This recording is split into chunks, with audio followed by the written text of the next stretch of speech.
ફુગ્ગાની અંદર હવા ભરો, થોડી હવા ભરી, પાછું બીજી થોડી હવા ભરી, ફૂલ્યો, હજી થોડો ફૂલ્યો, હજી થોડો ફૂલ્યો, મહત્તમ ક્ષમતા સુધી ફુગ્ગો ફૂલી જાય પછી એને તમે ઉપરથી ગાંઠ મારી દો. ફુગ્ગાની કન્ડિશન સમજો. ફુગ્ગાની અંદર હવા છે, એર, તો ફુગ્ગાની બહાર પણ હવા છે, રાઈટ? ફુગ્ગાની જે દિવાલ છે એટલે રબરનું જે આવરણ હોય એ હવા માટે અપ્રવેશ્યશીલ છે, હા કે ના? જો આખી ઘટના ખબર પડશે તમને આના ઉપર. પ્રવેશશીલ કે અપ્રવેશ્યશીલ? અપ્રવેશ્યશીલ. એટલે હવા ફુગ્ગાની અંદર વાળી હવા બહાર ના જઈ શકે કે બહાર વાળી હવા અંદર ના આવી શકે, right? Have you understand? Okay. મને કહો તો ફુગ્ગામાં તમે જે હવા અંદર ભરેલી છે એ હવાનું દબાણ વધારે કહેવાય, એટલે કે ડોળાંશ, આપણે ડોળાંશ બનીએ છીએ, ડોળાંશ માટે કહું છું. હવાનું દબાણ અંદર વધારે હોય કે ફુગ્ગાની દિવાલ છે એની બહાર વધારે હોય? અંદર. અંદર વધારે છે. તો જનરલી હવાને જવું હોય તો હવા ક્યાંથી ક્યાં જાય સાકુ?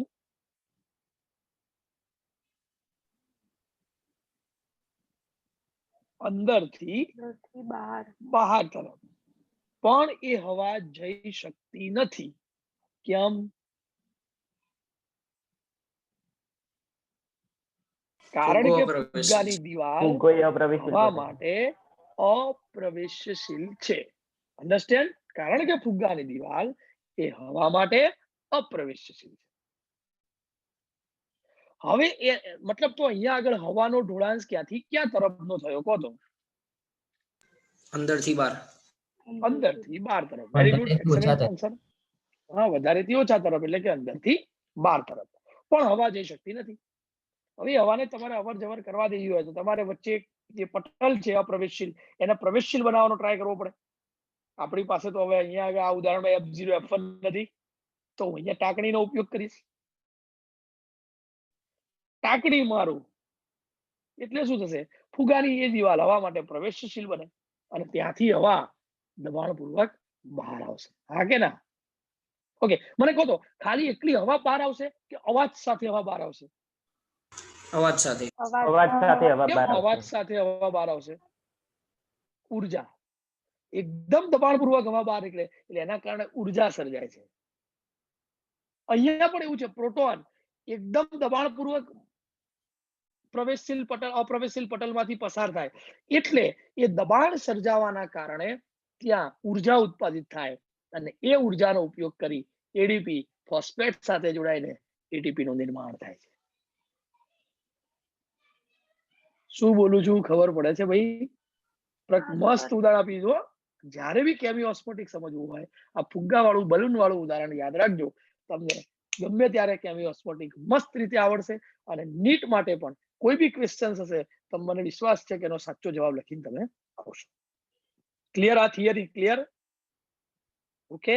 તો એવી જ થિયરી કણાપ સૂત્ર માટે પણ હતી કે કણાપ સૂત્રની દિવાલ પણ ત્યાં ઊંધું હતું, બહારથી અંદર. અહીંયા ઊંધી ક્રિયા થાય છે, અંદરથી બહારની પ્રક્રિયા છે. ચાલો તો એને હું પેલા આકૃતિ મૂકી અને તમને સમજાવું કેમી ઓસ્મોટિક ક્રિયા વિધિ. ચાલો. રસાયણ શ્રુતિ અધિતર્ક કેમી ઓસ્મોટિક પ્રક્રિયા. પેલા આકૃતિ સમજો પછી બીજી બધી ચર્ચા કરીએ છીએ. તમને ગ્રીન કલરનો જે પડદો દેખાય છે, દેખાય છે પડદો? પડદે મેં રહેને દો, પડદા ને ઉઠાઓ, પડદા જો ઉઠ ગયા, બસ. તો આ જે પટલ જે તમને દેખાય છે એ પટલને થાઇલેકોઇડ નો પટલ કહેવાય. બોલો કયો પટલ કહેવાય? થાઇલેકોઇડ પટલ. ડુ યુ નો થાઇલેકોઇડ આ એક સિક્કા જેવી રચના છે. આવા સિક્કાઓ બધા ભેગા થાય એટલે એનાથી એક ગ્રેનમ બને. અન્ડરસ્ટેન્ડ? તો એમાંનો આ એક સિક્કો એ આ છે જે મેં તમને અહીંયા આગળ બતાવ્યો. બરાબર? એક સિક્કા જેવી રચના, એને નામ શું આપી શકાય? થાઇલેકોઇડ. બરાબર? અને થાઇલેકોઇડ ની આ દિવાલ છે જે મેં ગ્રીન કલર થી દોરી છે. થાઇલેકોઇડ ની દિવાલ, થાઇલેકોઇડ પટલ કહેવાય.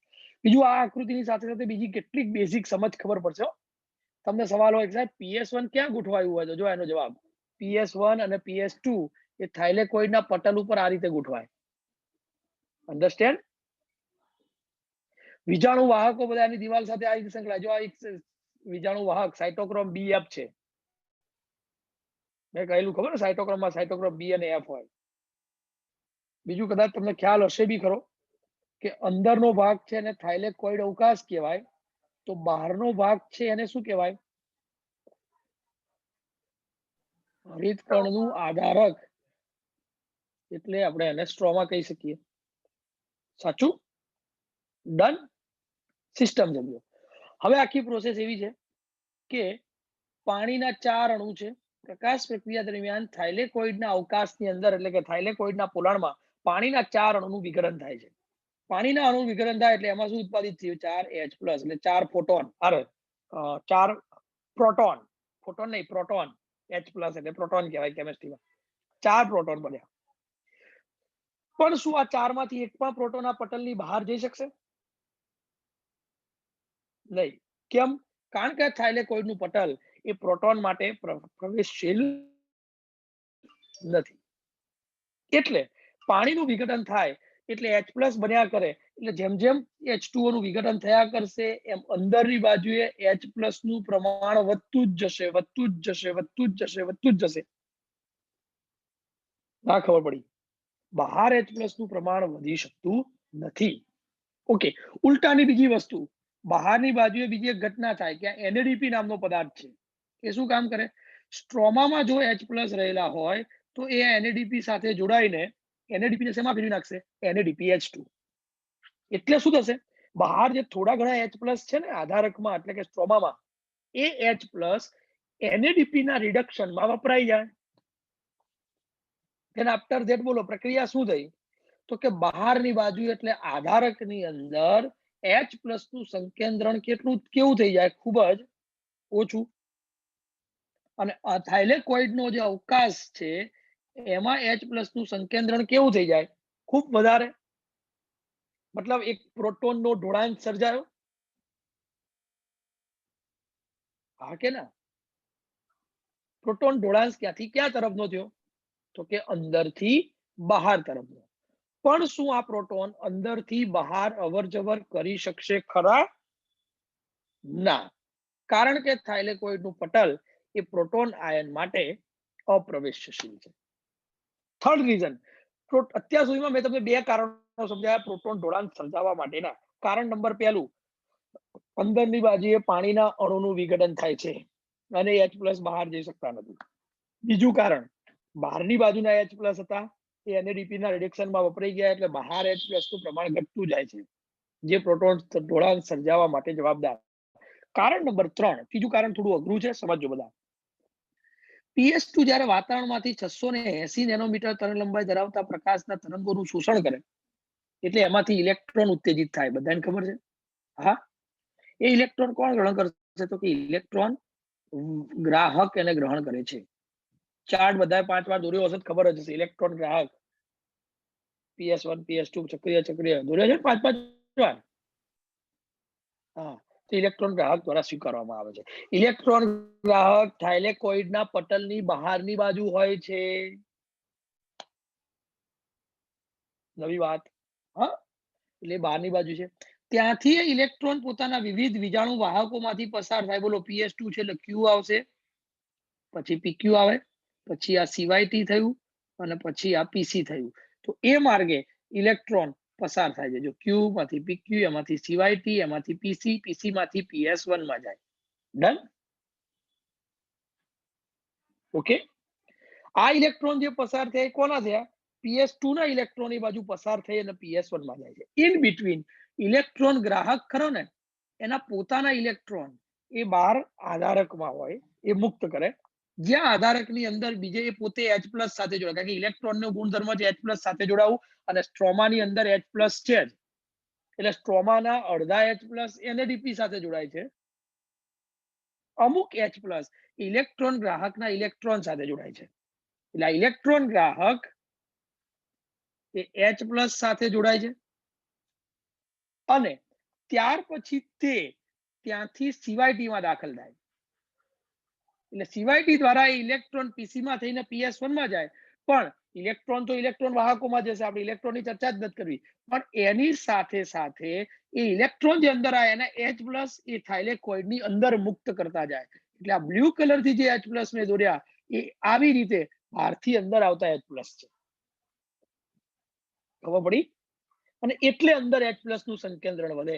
મતલબ 3 કારણો થયા પ્રોટોન ઢોળાંશ બનવા માટે. અંદર H+ વધવાનું અને બહાર H+ ઘટવાના કેટલા કારણો થયા? 3. બોલો કોને ખબર પડી આ 3 કારણ? કારણ નંબર 1 બોલો. પ્રથમ કારણ શું? અંદરની બાજુ H2O નું વિઘટન.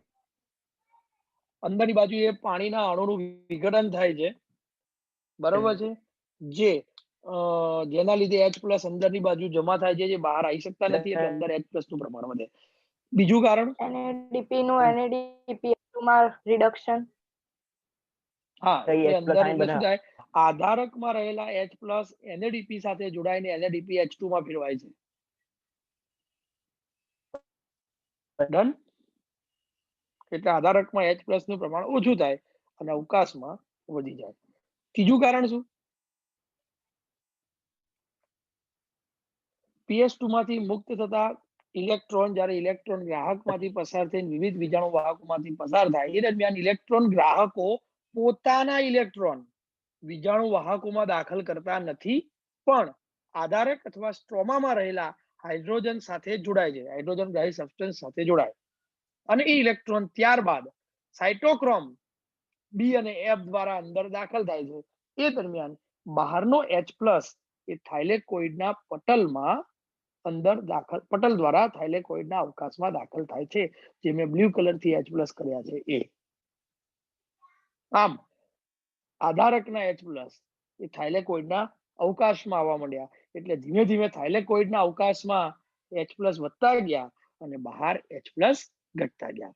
હવે જો આવું નહીં થાય ને લાંબા સમય સુધી આ પ્રક્રિયા ચાલે તો આયનિક અસમતુલા સર્જાય. ડુ યુ નો આયનિક અસમતુલા? અંદર H+ વધતા જાય. H+ પ્રોટોન કહીએ તો H+ એસિડ પણ છે.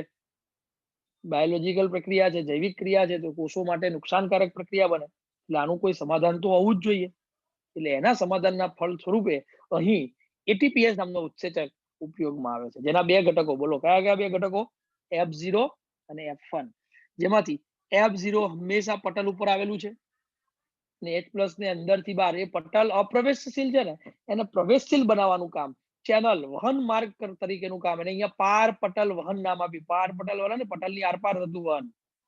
પાર પટલ વહન માટે F0 જવાબદાર છે, જ્યારે F1 નામનો પદાર્થ ઘટક એ હંમેશા આધારક તરફ જ હોય. ત્યાં બી આધારક તરફ હતું, ત્યાં એટલે 14મા ચેપ્ટરમાં જોઈ લેજો, આકૃતિ યાદ રાખો તો, યાદ હોય તો. ત્યાં આધારક તરફ હતી, અહીંયા પણ આધારક બહારની બાજુ આધારક તરફ છે. પરિઘવર્તી પટલમય પ્રોટીન છે અને એની સાથે ઉત્સેચક આવેલો હોય ATP સિન્થેટેઝ. ઓકે, આ 2 ઘટકો જોડાય એટલે શું થાય? અંદરનો H+ બહાર આવે છે, પ્રવેશશીલ બન્યો હોય એટલા ભાગેથી, એટલે H+ બહાર આવે. અને H+ બહાર આવશે એટલે એમનેમ બહાર નહીં આવે, દબાણ સાથે બહાર આવશે. ખબર પડી? એ દબાણ સાથે બહાર આવે એટલે ઉર્જા ઉત્પાદિત થાય અને ઉર્જાનો ઉપયોગ કરી ADP ફોસ્ફેટ સાથે જોડાઈને ATP નું નિર્માણ કરે છે. પણ ફરક અહીંયા એક H+ ના બહાર આવવા દીઠ એક ATP બને છે. ત્યાં એક જોડ 2H+ બહારથી અંદર આવતા હતા ત્યારે એક ATP બનતું હતું. અહીંયા એક H+ અંદરથી બહાર આવે છે એ દીઠ એક ATP નું નિર્માણ થાય છે. ખબર પડે છે? પ્રક્રિયાની દિશા ઊંધી છે. કણાભ સૂત્રમાં બહારથી અંદર H+ જતા હતા અને અહીંયા હરિતકણમાં અંદરથી બહાર H+ જાય છે. બસ એટલો જ ફરક, બાકી મોટા ભાગની પ્રોસેસ સરખી છે. આને કેમી ઓસ્મોટિક સિદ્ધાંત અથવા તો કેમી ઓસ્મોટિક પ્રક્રિયા કહેવાય. જ્યારે પણ આવું એક પટલ હોય જે પ્રોટોન આયનને પસાર થવા ના દેતું હોય, અને એવા પટલમાંથી પ્રોટોનને તમે જ્યારે પસાર કરો F0 F1 દ્વારા ATP સિન્થેટેઝ દ્વારા, ત્યારે હંમેશા દબાણપૂર્વક પસાર થાય અને એને અંતે ATP નું નિર્માણ થાય જ. આ બેઝિક સિસ્ટમ થઈ કેમી ઓસ્મોટિક પ્રક્રિયાની. ડન છે? આકૃતિ ક્લિયર? વધારાનું લખાણ કાઢી નાખું, ચોપડીની બેઝિક આકૃતિ. આપણે તો પરીક્ષામાં આટલી જ ક્લીન આકૃતિ દોરવાની છે, જોઈ લો. ફાવશે? ઓકે, તો ચાલો વર્ણન તરફ. આમ તો વર્ણન ના ચલાવું તો ચાલી જાય, પણ હવે તમે લોકો ખબર છે ને કેવા છો, સાહેબ વર્ણન ના ચલાવ્યું, હવે જાતે કરવાનું. ઓ બાપા રે, આટલી બધી વાર સવાલ ચલાવ્યો. એવું ના કે કોઈ કે સાહેબ 14મા ચેપ્ટરમાં તમે ચલાવ્યું હતું, પાછું 13મા ચલાવ્યું, હવે ફરી વર્ણન નહીં ચલાવ્યું. એવું ના કે કોઈ જાતે કરવાનું બધું. અને મોટું સમજાય કશું જાતે નહીં કરવું. આપણે તો શેકેલો પાપડ ભાગી શકતો નથી ચોમાસામાં. કેમ?